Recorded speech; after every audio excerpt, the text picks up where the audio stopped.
pa tayo nag-car wash dito, pero hanggang ngayon ayan oh, nandito pa rin yung tubig. Ayan. Ibig sabihin hindi umiinit yung makina natin. Ayan oh. Kung mapapansin nyo, nandiyan pa rin yung tubig dahil yan dito. Ayan oh, oil cooler. So yung langis niya oh, nahawakan pa rin natin kasi nga lumalamig yung langis niya. Ayan oh. So kanina pa yan, makita nyo naman tuyo na lahat oh. Sobrang init yan kanina pa umaandar. Pero yung tubig niya ayan oh, diba? Napakasig niyan. Ayan oh. Galing dito sa kanyang filter, makit dito, tapos nag-rotate dito. Ayan, ilang layer to? 6 layer, 5 layer,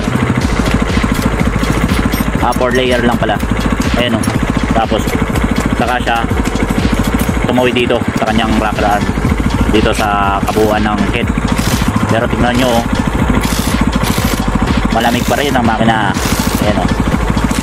So medyo mainit-init na. Pero tingnan nyo naman oh, hindi pa rin siya nalusaw yung ano, hindi pa rin natutuyo yung tubig.